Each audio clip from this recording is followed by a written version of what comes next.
Hello, everyone. Since we don't have a moderator, this is going to be more of a fireside chat between a lot of people. So we'll start by presenting ourselves. My name is Gil Solomon. I own a law firm that has been ranked as one of Israel's leading law firms for 2 years consecutively in the areas of blockchain and cryptocurrency. My name is Taranto. I'm CBDO of EQIBank, and we're one of the only banks in the world currently that's offering bank accounts, corporate and individual, to crypto-friendly companies and obviously individuals that are wishing to open crypto accounts. Hi, good afternoon. My name is TJ. I work with Finixio. We are one of the biggest digital marketing and advertising firm in the world.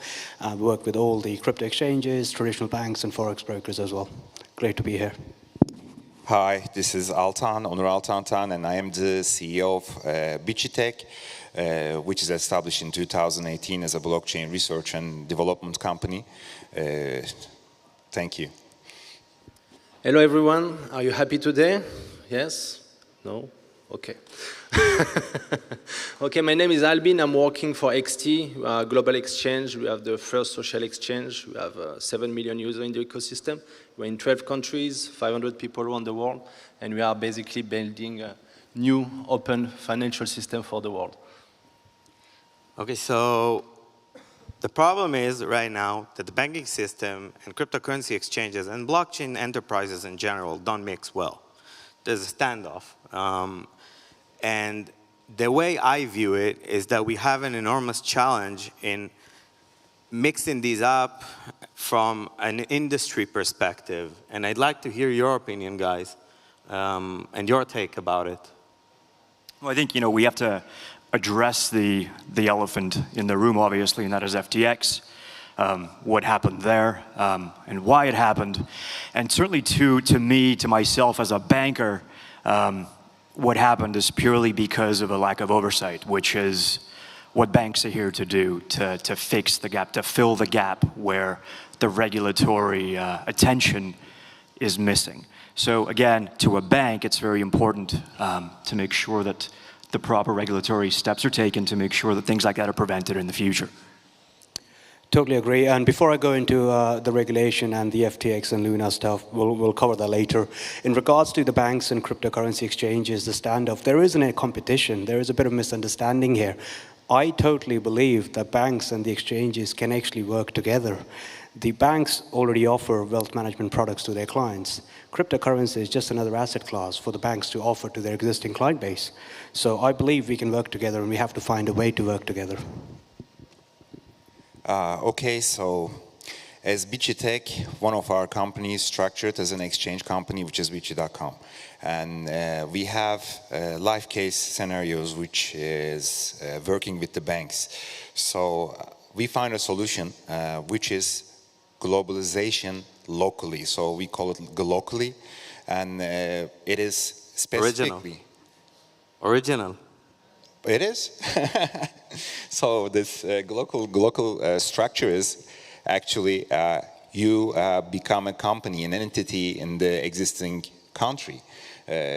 With that, you get close to the regulation, because when you think about it, banks are regulated structures and exchanges are on the gray zone. They're not there yet coming, but there's still time.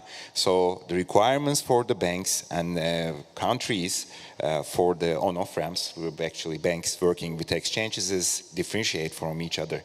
So the best solution we could find beside a global exchange to have local exchanges all over the world. So which is overcoming the problem a bit. And there's another thing, the custody, which I am passing the word, and we continue with that. Yes, okay, so from my perspective, I see that it's not about like bank versus exchanges. It's more like, what is an exchange today? What it represents in the world? And basically, it represents a kind of new bank. If I think about my little brother, if I think about my kid, actually, I believe that they will not follow the old way, like to go to a place in the city to open a bank account. It's so complicated, it takes hours, days, months. But basically, they could do everything very simple with a fingertip. And this is today what maybe some neobanks is trying to build, but what basically is also the core of an exchange. I can access my money very easily, Eventually, we want it to be safe, and we want it to have also the same level of service that the banks are providing. And if you look at the history, that was the bank we are created for, basically. Provide the safety and provide the services. And I believe the exchange can definitely do the same thing at better speed. Yeah. So as a law firm, where we represent a lot of clients and different kinds of clients, we see that there is a tension, specifically, by the way, in Israel, where the banks have a duty to provide banking services to any lawful enterprise. We notice that there is a tension, an inherent tension, in the duties of the bank, because on the other hand, on the one hand, you have their duty to perform AML and KYC check, and for every client, for every transaction, every large transaction, that is in accordance with their FATF duties. FATF is the global task force in connection with anti-money laundering, and they enforce regulations that are almost worldwide now, and the banks abide by these regulations, just so we have everyone in the loop. But this tension is, on the other hand, balanced by the bank's duty to provide banking service on one hand, and on their business desires on the other hand, because there's money on the table, right? Crypto enterprises have a lot of money. Not these days, but generally.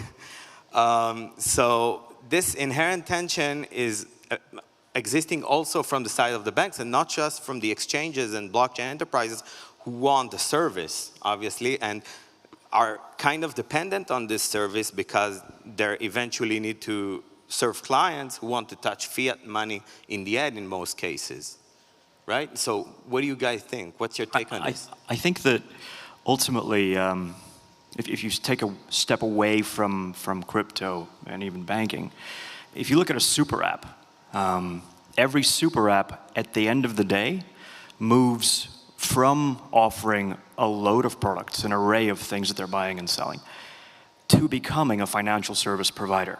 So from an exchange, you could say, in a way, from buying and selling towards a bank.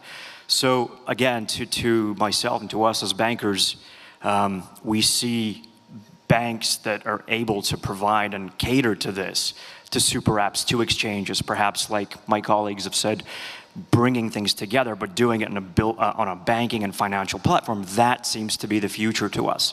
So it's exchange first, yes, but it's built on a regulated and banking platform. And we're always open to collaborating with various partners. We are, by the way, listed on XT as well. Our DeFi, EQIFi is with you guys. We love what you're doing, and we'd be happy to collaborate as well. And we're always open to partnerships with everybody. Totally agree with Eli and Gil here in regards to the banks and the exchanges itself. Like I mentioned, they need to find the rhythm to work together. Because let's be honest, 2009 when Bitcoin or the white paper came out, Satoshi's vision wasn't to launch a get-rich-quick scheme or a token with a dog face on it that will take you to the moon. The vision was to fix the banking, the existing banking sector. So now there is an opportunity for both verticals at the moment to work together to actually provide a better offering to everyone, to the general public itself. You mentioned the KYC and AML structure, and that being the main concern, which is correct, very correct. And one of the countries that we are operating, main body regulating, not regulating, but controlling exchanges is anti-money laundering organization of the government. And what their requirements are, supporting the exchanges in a way to stop anti-money laundering and knowing your customer, KYC. So that was one of the implementation. They requested, right after FTX incident, they were asking for every single client to at least send a penny or a lira through their bank accounts. So the KYC that the exchange is providing, approved by the bank's own KYC, which is a completely regulated organization. Wow. So that was one of the solutions they came up with. And one other thing, there are benefits, of course, having a local structure, but there are some other problems as well. For instance, they never let you have foreigners as a clients if you're operating in a single country with a fiat on-off ramp. Yes, how we see the things is that bank can be a fast track also for a lot of exchange to access millions and millions of users because they have already the database and they also have already the liquidity. So we need to look at the smart ways to basically to work together. But at the end of the day, what matters is the user. What matters is the simplicity of the user to access his funds, to basically maybe lend or borrow money or transfer money, etc. And in this case, the banks should learn from crypto exchange because when I see that I can open exchange account and then get a card within 5 minutes and basically make any payment, if you go to a bank, it's just impossible to do that. So it's all about how we can both benefit from the expertise of the bank and at the same time learn from the way to deal in a faster speed and better convenience for user from the exchange perspective. Yeah. Also, I think if we think about, for example, how to solve this stalemate, there's a lot of opportunities which we'll discuss soon after, but I think that in my view, we have a triangle and the user is right in the middle of it, each and every user or the consumer. And at the corners, we have the state, we have the banks, and we have the exchanges or any service provider that deals in crypto. And on the one hand, you have the states who's enforcing a self-regulatory regime over the banks, and exchanges who are aching for the state to do something in terms of regulation. Because let's face it, you brought up FTX. So FTX, Celsius, Voyager, all of these were living in a vacuum. We're going to have BlockFi soon, hopefully not, but it seems like it. And all of these existed in a regulatory vacuum. And I think that once this regulatory vacuum is solved, we're going to have a much easier job for both the banks and the crypto exchanges to cooperate. What do you guys think? What's your take on this? I think the gentleman that was on stage before, so I think it was 2 speakers before or something, that spoke about combining onshore and offshore. Combining both regimes will give a lot more freedom to everybody. It's all about structuring, as you, as a lawyer, probably understand. So the right structure will always provide us with the right solution. It's just knowing regulations, it's understanding them.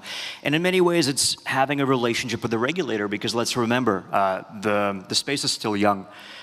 Regulators like those in Switzerland, some of the offshore regulators, they're very approachable. And sometimes in a consultation setting, it's very possible to find a solution for an innovation, for example, that does not have the right regulations in place yet. For example, sandboxes. Exactly, exactly, absolutely, absolutely, yeah. So regulatory sandboxes are exactly that. The UK regulators try that for a period. Perfect, excellent, yeah. Yeah, and a sandbox, just for you in the crowd who don't know what it is, it's a mechanism that allows for the actors in the market to play. And then the regulator studies the market by seeing how they operate. Yeah, and I think one of the first things somebody that's entering the space should consider is how to, to work with a sandbox, how to address the issues and the gaps, like you rightly said, that the regulator may have, and working together with them, bringing them the information, working together with them will definitely make the space better, more transparent, and more efficient. Totally agree. And before I say anything in regards to the regulation, are there any regulators in the audience so we can sign some NDAs? Just jokes aside. I will talk in general about the regulation itself because I've got experience dealing with FCA for many years. One thing I realized with dealing with the regulators and putting something in place for exchanges and cryptocurrencies, someone who's been with the regulators for, let's say, 30 years dealing with mortgages and credit cards and stuff, suddenly now been pulled into a room and asking them to draft a regulatory or a paper for regulating cryptocurrencies and exchanges. They probably don't know where to start. They need to look for the right talent. They need to look for the right experts. The guidance needs to be, these are the experts here, not me, but these guys here. There's a lot of experts and knowledge been sitting in these universities. So the regulators or the governments needs to approach these right experts in order to draft something. Otherwise, if we're trying to fit cryptos and exchanges into the banking regulatory structure, we see every year all the major banks get fined for A, B, or C reasons. We're just setting ourselves for fail anyways. That's just my personal views on how do we actually make something which is actually usable, or the general public actually get protected, so we don't see Lunas, the FTX, the Celsius anymore going forward. Agreeing with you as well, but one of the other problems with the regulators and the exchange is structural needs. When you think about an exchange, it's a trading facility, but as well as it's a custody facility. So when you look at the normal financial institutes, you don't really mix them most of the times. So then on the regulatory side, you need to have expertise to know both, or you have to have two different expertise facility to control exchange for different things. Then we don't have, if the custody is controlled by any regulation, any regulatory base, then there's no need to have an FTX kind substances happening. So this is, I think, one of the, in my humble opinion, main concerns with qualified personnel and with structural redesign and structural regulatory basis to be settled. Well, I guess nobody wants to lose control.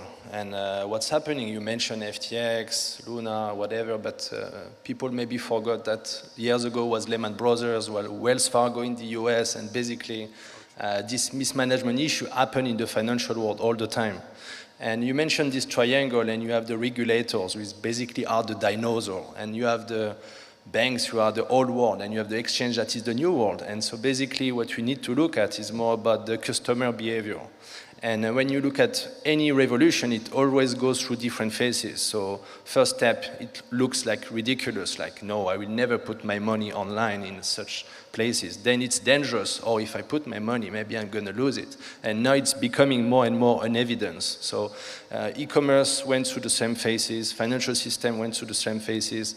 But at the end, of course, the power will remain in the hand of the regulators for sure. There is no illusion. We should not believe in big dreams.